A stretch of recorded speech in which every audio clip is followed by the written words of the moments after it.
Saat yok mu şeyde? Var.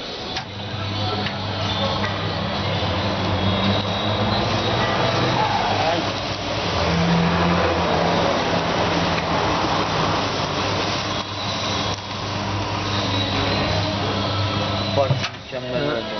Muhammed çek elini. Sonra İniş kaç saniyeydi? Civatalar kapanmıyor değil mi hocam? Neden?